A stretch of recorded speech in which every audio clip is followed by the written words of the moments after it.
টাইটেশনের জন্য আজকে আমাদের যে প্রথম ধাপের কাজটা সেটা আমরা প্রথমে করে নিচ্ছি।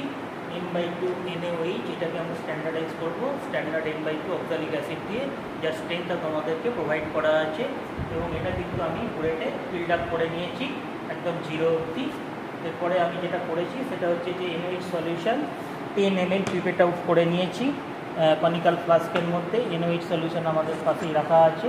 এর মধ্যে যেটা করব আমি just 1 or 2 drop phenolphthalein indicator add করব। 2 ড্রপ দিলাম, দেখতেই পাচ্ছি যে কালারটা পিঙ্ক কালার হয়ে গেছে। এবং তারপরে কিন্তু ঠিক অ্যাজ ইউজুয়াল যেরকম কন্ডাক্টোমেট্রিক টাইটেশনের সময় করেছিলাম, আমরা মাইক্রোবুলেট থেকে কিন্তু ড্রপ ড্রপ করে অ্যালাউ করব আর এটাকে স্টায়ার আপ করব। খুব ভালোভাবে সেট করব। প্রত্যেকবারেই কিন্তু বিহাইন্ড দ্য ক্যামেরা যিনি থাকেন ডক্টর অগ্রনীল দে, এবারেও তিনিই রয়েছেন, তিনি ভিডিওটা টেক করছেন আর কাজটা আমি করছি।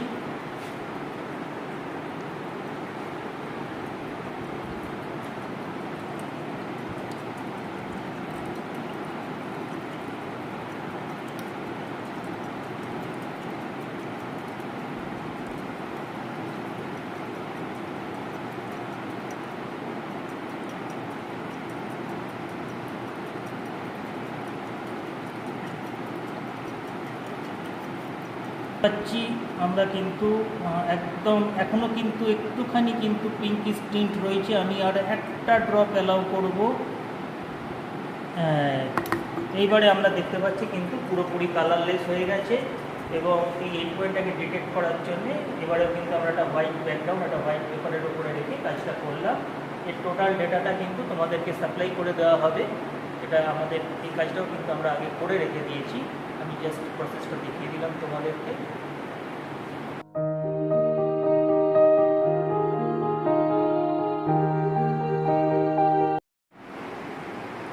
এখন আমরা এই এইচমেট্রিক টাইটেশনে যে মূল যে পার্টটা, মূল যে ধাপটা, সেই ধাপটাতে আমরা এখন কাজ করব।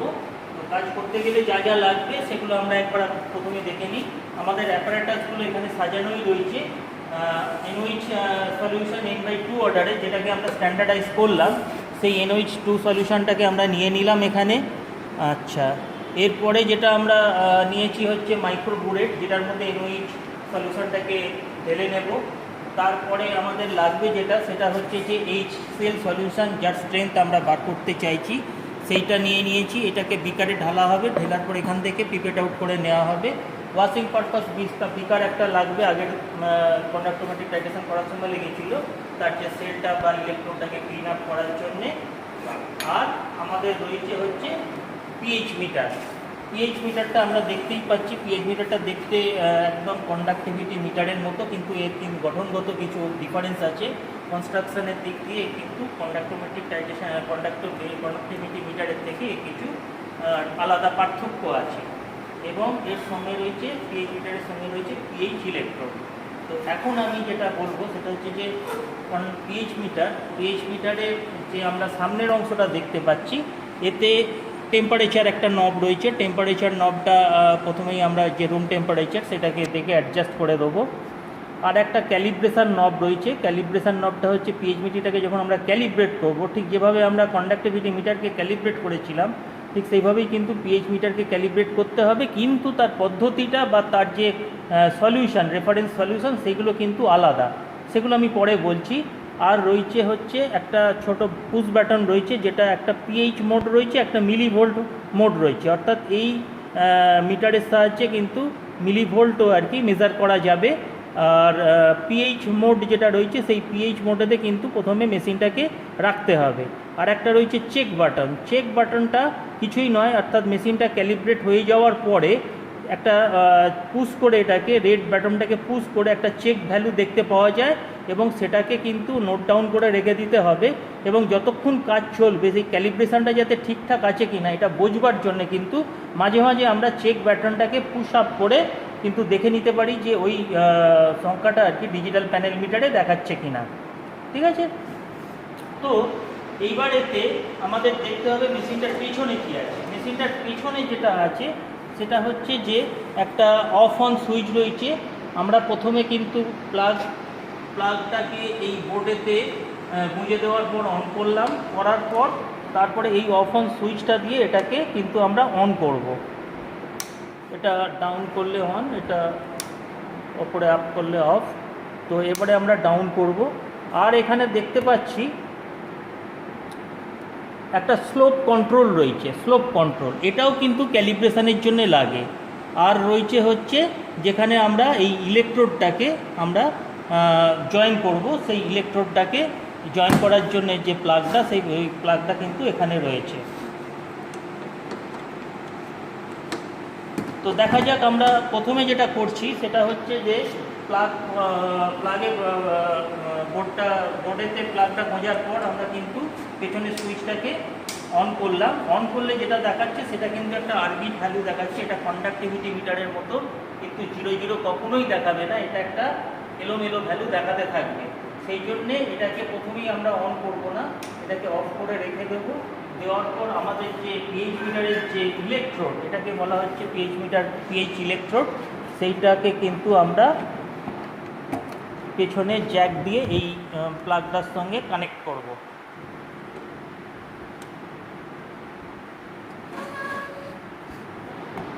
কানেক্ট করার পরে কিন্তু আমরা এবারে সুইচ অন করলাম।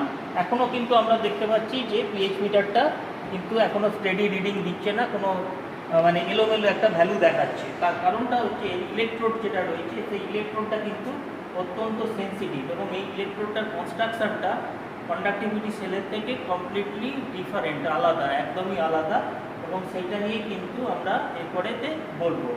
তো আমি এখন সুইচটাকে অফ রেখে দিচ্ছি। দেওয়ার পর আমরা সেলটাকে বা ইলেকট্রোডটাকে আমরা খুলে নিলাম। খুলে নিয়ে এখন আমরা এটাকে দেখাচ্ছি যে এখানে একটা গ্লাস বাল্ব আমরা এই যে গ্লাস বাল্বটা দেখতে পাচ্ছি পিএইচ ইলেকট্রোডের, এটাই কিন্তু এই ইলেকট্রোডটার মূল অংশ। এবং এই গ্লাস বাল্বটার কিন্তু একটা স্পেশাল ক্যারেক্টারিস্টিক্স আছে, এবং এর কম্পোজিশনটাও কিন্তু একটা স্পেশাল টাইপের। তো আমি কম্পোজিশনটা আগে বলে দিই। এই গ্লাস মেমব্রেনটা খুব থিন একটা গ্লাস মেমব্রেন এবং খুব হাইলি সেন্সিটিভ। এর কম্পোজিশনটা হচ্ছে 72% SiO2, 22% Na2O আর 6% CaO, অর্থাৎ সিলিকন অক্সাইড, সোডিয়াম অক্সাইড এবং ক্যালসিয়াম অক্সাইডের একটা কম্পোজিশন দিয়ে কিন্তু এই গ্লাস মেমব্রেনটা, থিন গ্লাস মেমব্রেনটা কিন্তু তৈরি। এবং এটা ঠোকাঠুকি লাগলে সেন্সিটিভিটি নষ্ট হয়ে যেতে পারে এবং ইভেনকি এটা ভেঙেও যেতে পারে। সেই জন্যে কিন্তু এটাকে সবসময় একটা গ্লাস বা ফাইবার কভার আপের মধ্যে এটাকে রাখা থাকে, আমরা দেখতেই পাচ্ছি। আর এর ভেতরে একটা প্ল্যাটিনাম ওয়্যার দেখতে পাচ্ছি।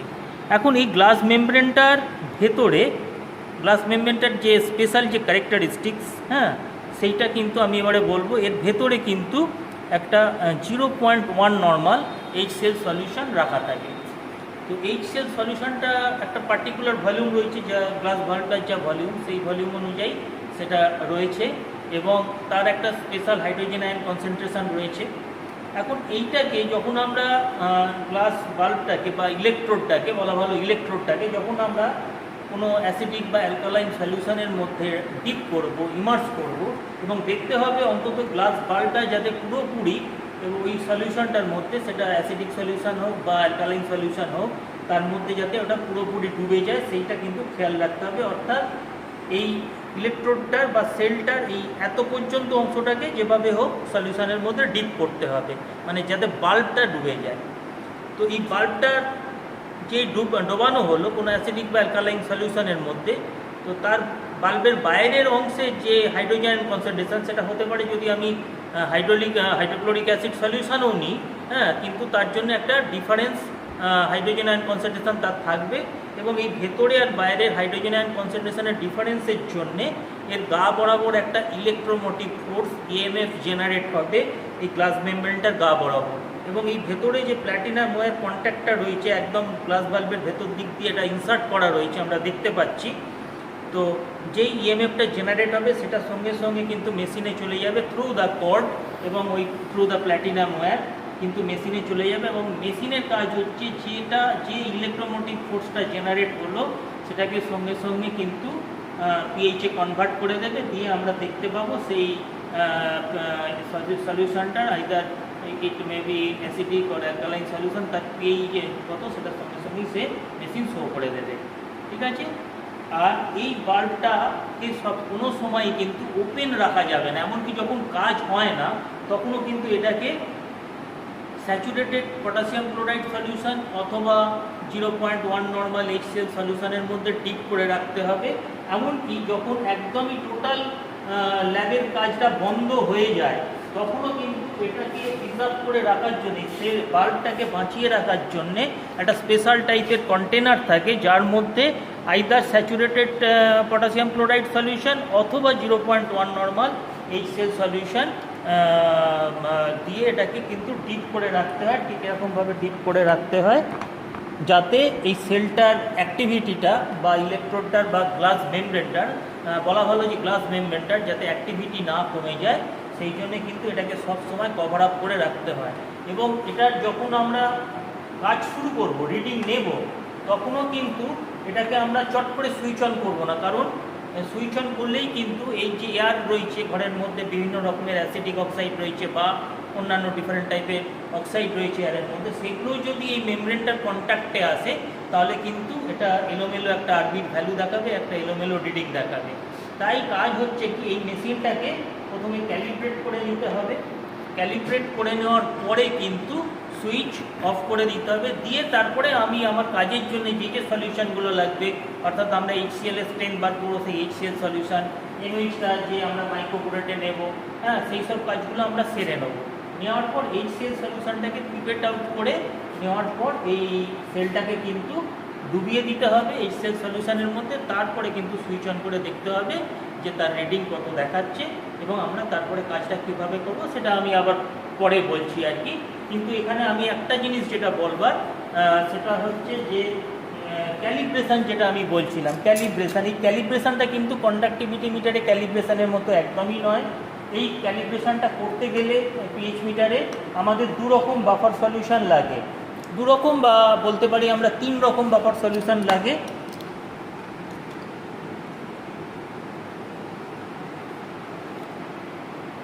তো একটা হচ্ছে অবভিয়াসলি 7 pH এর বাফার সলিউশন লাগবে, 7 pH এর বাফার সলিউশন লাগবে।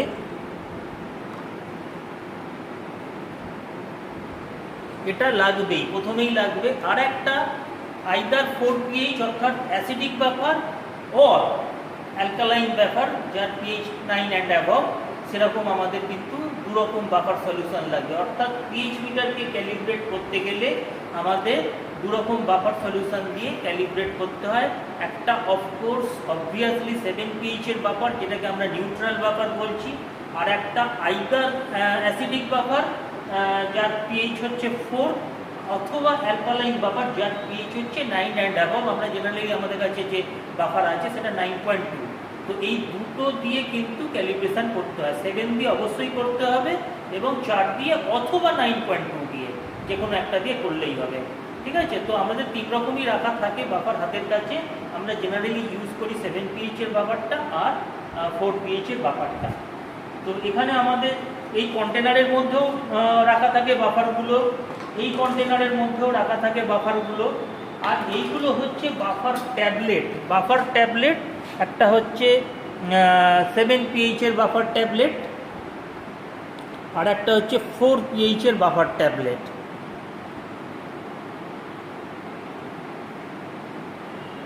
এখানেও রয়েছে বাফার ট্যাবলেট, 7 আর 4 pH এর বাফার ট্যাবলেট। তো কাজটা যেটা হচ্ছে সেটা হচ্ছে, প্রথমে আমরা এই কন্টেনারের মধ্যে অথবা এই বিকারের মধ্যে, আইদার এই কন্টেনারগুলোর মধ্যে অথবা এই বিকারগুলোর মধ্যে লেবেল করা রয়েছে 7 আর 4 pH এর বাফার সলিউশন, কিন্তু আমরা প্রিপেয়ার করে নেব। ওই বাফার যে ট্যাবলেট বা বাফার যে ক্যাপসুল, যেটা 7 pH এর সেটা 7-এ রাখবো, আর যেটা 4 pH এর সেটা 4-এ রাখবো, এবং মোটামুটি এতটা পর্যন্ত আমরা ডিস্টিলড ওয়াটার দিয়ে দেবো। এখন এই বাফার ট্যাবলেট বা বাফার ক্যাপসুলগুলো আমরা এই কন্টেনারগুলোর মধ্যেও আমরা এগুলোকে গুলে নিতে পারি, এই কন্টেনারগুলোর মধ্যে অথবা এই কন্টেনারগুলোর মধ্যেও গুলে নিতে পারি। তো আমরা এই যে কোনো কন্টেনারের মধ্যে বা বিকারের মধ্যে বাফার ট্যাবলেটগুলোকে গুলে নিতে পারি। কিন্তু মুশকিল হচ্ছে যে এই বাফার ট্যাবলেটগুলো বা বাফার ক্যাপসুলগুলো জলে গুলতে অনেক সময় লাগে। তো এটাকে দিয়ে রাখলে ওভারনাইট যদি দিয়ে রাখি তখন কিন্তু এটা টোটালি জলের সঙ্গে মিশে গিয়ে একদম হোমোজিনিয়াস হয়ে যায় এবং পরের দিন সকালে এসে এটাকে গ্লাস রড দিয়ে স্টায়ার আপ করে নিলে আমার 7 আর 4 pH-এর বাফারটা কিন্তু রেডি হয়ে যায়। আমি এই বিকারের মধ্যেও করি, কখনো কখনো এই কন্টেনারের মধ্যে করি, কখনো বা আবার এই কন্টেনারের মধ্যেও করি। যখন যেমন সুবিধা হয় আমি সেটাতে করে রেখে দিয়ে চলে যাই। পরের দিন সকালবেলা এসে ওটা যখন দেখি যে পুরোপুরি গুলে গেছে তখন ওটাকে গ্লাস রড দিয়ে হোমোজিনিয়াস করে নিয়ে এই 7 আর 4 pH-এর বাফার সলিউশন কিন্তু আমার রেডি হলো। এরপরে আমি যাব হচ্ছে ক্যালিব্রেশানে। ক্যালিব্রেশানটা হয়ে যাওয়ার পর কিন্তু এবারে কাজের ব্যাপারটাতে ঢুকবো এবং কাজটা কীভাবে করা হবে তারটা আমি দেখাচ্ছি। তো ক্যালিব্রেশনের পার্টটা বলবার জন্যে আমি ডক্টর অভ্রনীল দেকে একটু অনুরোধ করব যে একটু ক্যালিব্রেশন পার্টটা উনি জাস্ট একটুখানি বলে দেন, তারপরে আমি আবার এক্সপেরিমেন্টের পার্টে ঢুকে এক্সপেরিমেন্টের ব্যাপারটা বলছি। তোমরা কেএম স্যারের কাছ থেকে শুনলে যে আমরা বাফার সলিউশনগুলো কিভাবে প্রিপেয়ার করি। তো আমরা pH7 এবং pH4 এই দুটো বাফার সলিউশন দিয়ে পিএইচ মিটারটাকে ক্যালিব্রেট করব। তো যদিও আমাদের এই পিএইচ মিটারটা ক্যালিব্রেট করা আছে, কারণ আমাদের তো কাজটা করে তোমাদের দেখাতে হবে বলে অলরেডি আমরা ক্যালিব্রেট করে রেখেছি, কিন্তু আমরা প্রসেসটা তোমাদের আজকে দেখাচ্ছি যে আমরা কিভাবে ক্যালিব্রেটটা করি। তো আমরা দুখানা পিএইচের সলিউশন ইউজ করব, একটা pH7 এবং একটি pH4। আমরা ইনিশিয়ালি pH7 দিয়ে ক্যালিব্রেট করব। তো যেটা আমাদের প্রসেস সেটা হচ্ছে যে pH7-এর বাফারের যে সলিউশন সেটার মধ্যে আমরা কিন্তু সেলটাকে ইমার্জ করব। তোমরা দেখতেই পাচ্ছ কেএম স্যার করছেন, pH7-এর সলিউশনের মধ্যে সেলটাকে ডোবানো হচ্ছে। এটা ডোবানো হয়ে গেলে আমরা কিন্তু ঘন্টাখানেক ওয়েট করব। ঘন্টাখানেক ওয়েট করে আমরা দেখব যে ওই পিএইচ মিটার আমাদের কি ভ্যালু শো করছে। মোটামুটিভাবে দেখা যায় যে ঘন্টাখানেক ওয়েট করার পর pH7-এর কাছাকাছি ভ্যালু শো করে। যদি কোনো কারণে 7-এর এক্স্যাক্ট 7 না হয় বা একটু কম বেশি হয়, সেক্ষেত্রে আমরা কিন্তু এখানে তোমরা দেখতে পাচ্ছ যে ক্যালিব্রেশন নব আছে বা ক্যালিব্রেট নব আছে, সেই ক্যালিব্রেট নবটাকে একটুখানি আমরা রোটেট করিয়ে ওটাকে কিন্তু pH7-এ ফিক্স আপ করব। তো এটা হয়ে যাওয়ার পর আমরা যেটা করব সেটা হচ্ছে যে 7-এর সলিউশন থেকে সেলটাকে তুলে নেওয়ার পর আমাদের কিন্তু সেলটাকে একটুখানি ওয়াশ করে নিতে হবে, কারণ নেক্সট টাইম আমরা কিন্তু pH4-এর সলিউশনের মধ্যে ওটাকে ডোবাবো। তো সেটা করার আগে এখানে দেখতে পাচ্ছ যে ওয়াশিং পারপাসের আমাদের একটা বিকার আছে। সেই ওয়াশিং পারপাস বিকারের মধ্যে আমরা সেলটাকে ওয়াশ করে নিচ্ছি। এই সেলটা ওয়াশ হয়ে গেল। তো এর গায়ে এখন pH7-এর সলিউশন আর লেগে নেই। তো এইবার আমরা pH4-এর সলিউশনের মধ্যে এটাকে ডোবাচ্ছি। তো এটা আমাদের pH4-এর সলিউশন স্যার দেখাচ্ছেন। এর মধ্যে আমরা সেলটাকে ইমার্জ করলাম। তো সেলটাকে ইমার্জ করে রেখে আমরা কিন্তু আধ ঘন্টা, হাফ অ্যান আওয়ার ওয়েট করব। pH7-এর বেলায় আমরা কিন্তু 1 আওয়ার ওয়েট করেছিলাম। pH4-এর বেলায় কিন্তু আমরা 1 আওয়ার ওয়েট করব না, আমরা হাফ অ্যান আওয়ার ওয়েট করব। তো হাফ অ্যান আওয়ার ওয়েট করার পর আমরা দেখব ডিসপ্লে প্যানেলে কি দেখাচ্ছে। নর্মালি যদি মেশিন ঠিকঠাক কাজ করে তাহলে pH4-এর কাছাকাছি ভ্যালু দেখানো উচিত। যদি না দেখায়, আবার আমাদের এই এখানে ক্যালিব্রেশনের জন্য আমাদের একটা স্লোপ কন্ট্রোল নব আছে। তোমরা দেখতেই পাচ্ছ যে এর ব্যাক সাইডে একটা স্লোপ কন্ট্রোল নব আছে, স্যার দেখাচ্ছেন। তো এই নবটাকে স্ক্রুড্রাইভার দিয়ে আমরা ঘোরাতে পারি। এই স্ক্রুড্রাইভার দিয়ে এটাকে ঘুরিয়ে আমরা কিন্তু এটাকে প্রপার পিএইচ যাতে 4 যাতে ডিসপ্লে করে সেটাকে আমাদের দেখতে হবে, সেটা ঠিক করতে হবে। তো সেটা হয়ে গেলে আমরা এরপর কিন্তু pH4-এর সলিউশন থেকে সেলটাকে আবার তুলে নিয়ে এটাকে আমরা ওয়াশ করে নেব। তো তোমরা দেখতেই পাচ্ছ স্যার এটাকে তুলে নিয়েছেন এবং আবার আমরা ওয়াশিং পারপাসের যে বিকারটা আছে তার মধ্যে এটাকে কিন্তু আবার ডুবিয়ে ওয়াশ করে নিচ্ছি। তো এই আমাদের ক্যালিব্রেশনের প্রসেস। এটা একটা লেন্দি প্রসেস, আমরা এতক্ষণ ধরে তোমাদের দেখানো সম্ভব নয়, ভিডিও অনেক লেন্দি হয়ে যাবে। আমাদের মেশিন অলরেডি ক্যালিব্রেটেড রয়েছে, বাট আমরা কিভাবে করি সেটা আমরা দেখালাম। যে pH7 এবং pH4, pH7 দিয়ে 1 আওয়ার আর pH4 দিয়ে হাফ অ্যান আওয়ার আমরা সেলটাকে ইমার্জ করে রেখে আমরা কিন্তু এটা করে থাকি। তো আমাদের ক্যালিব্রেশন প্রসেসটা হয়ে গেল। আমি নেক্সট এবার কেএম স্যারকে রিকোয়েস্ট করব যে উনি বাকি কাজটা একটু এক্সপ্লেন করে দিন।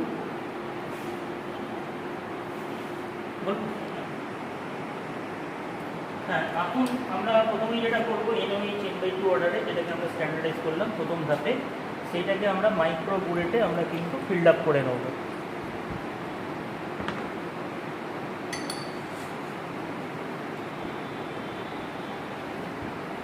প্রথমে দেখে নিই এটা বন্ধ আছে কিনা। হ্যাঁ, এটা বন্ধ করা রয়েছে। এইবারে আমরা এটাকে আস্তে আস্তে ঢালবো।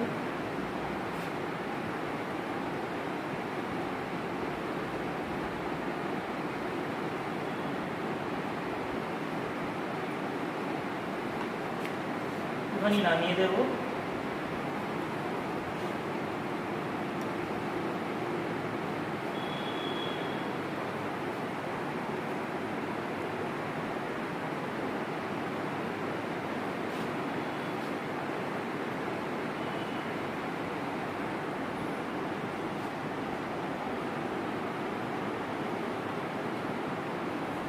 মোটামুটি আমি এটাকে জিরোর লেভেলে নিয়ে নিলাম, জিরোর লেভেলে নিলাম, না নিলেও হবে কারণ আমরা ড্রপ কাউন্ট করে ফেলবো, আমরা তো ভলিউম কাউন্ট করে ফেলবো না। তো দেখে নিলাম যে ওপরে বা ট্যাপের তলার অংশটায়, ক্লোজ ট্যাপটার তলার অংশটায় কোনো এয়ার গ্যাপ বা এয়ার বাবল আছে কি না। তো আমরা দেখতে পাচ্ছি যে কোনো এয়ার গ্যাপ বা এয়ার বাবল মাইক্রোফ্লোটে কোথাও নেই। এটাকে আমি একটু স্ট্যান্ডে রাখলাম। রাখার পর যেটা আমরা করবো সেটা হচ্ছে এই NOH সলিউশন যা স্ট্রেংথ আমরা বার করবো অ্যাপ্রক্সিমেট বাই 10 অর্ডারে, সেটাকে কিন্তু আমরা বিকারের মধ্যে, একটা বড় বিকারের মধ্যে ঢেলে নেব। নেওয়ার পর আমাদের যে টাইটেশন করার জন্য যে বিকারটা, তার গায়েতেও কিন্তু লেভেল করা রয়েছে N/10 অর্ডার HCl সলিউশন। এটার মধ্যে আমি 25 ml HCl solution pipette out করে নেব।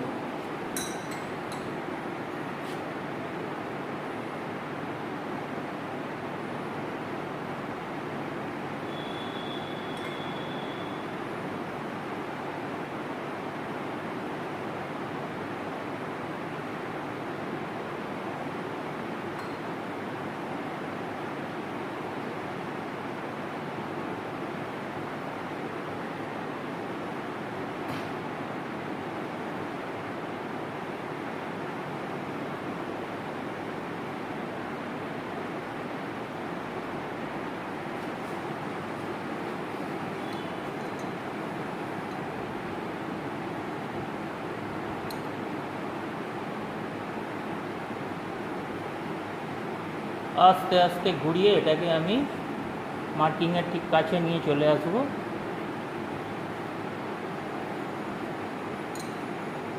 এরপরে এটাকে ডিসচার্জ করব এই বিকারটার মধ্যে।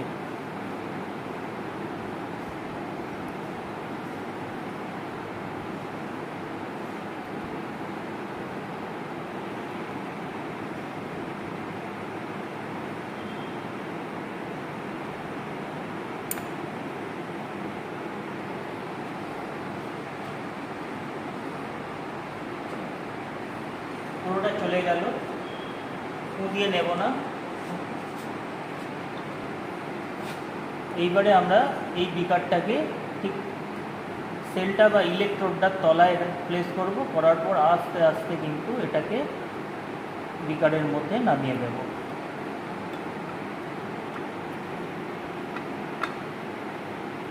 একদম বিকারের তলা অবধি নামিয়ে দিলাম এবং আমরা দেখে নিচ্ছি যে কিন্তু গ্লাস বাল্ব যেটা ইলেকট্রোডটার মূল যে অংশটা, সেটা কিন্তু এই HCl সলিউশনের মধ্যে ডিপ করে গেছে।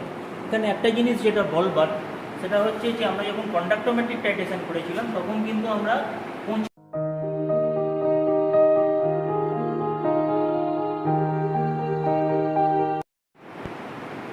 তো যেটা বলবার সেটা হচ্ছে যে কন্ডাক্টোমেট্রিক টাইটেশন করবার সময় কিন্তু আমরা 25 ml HCl সলিউশন নিয়ে তার মধ্যে 125 ml ডিস্টিল ওয়াটার অ্যাড করেছিলাম। এক্ষেত্রে কিন্তু সেটা করতে লাগছে না, তাই জন্য আমাদের ছোট বিকারেই কিন্তু কাজ হয়ে যাবে, আমরা বড় বিকার নিচ্ছি না। তো এটা নেওয়ার পরেই কিন্তু আমরা যেটা করব সেটা হচ্ছে যে NOH যেটা সলিউশন ফিল্ড আপ করা রয়েছে মাইক্রোফ্লুইডে, সেটা কিন্তু আমরা হাতে নেব। নেওয়ার পর তারপরে কিন্তু সুইচ অন করব, করার পর ঠিক এই যে গ্যাপটা রয়েছে, খুব কম গ্যাপ, খুব ছোটো গ্যাপ, সেই গ্যাপ দিয়েই কিন্তু আমরা NOH সলিউশনটাকে কাউন্ট করে করে প্রথমে 16 ড্রপ, তারপরে 8 ড্রপের লট, তারপরে 4, তারপরে 2, এইভাবে কিন্তু আমরা অ্যাড করব।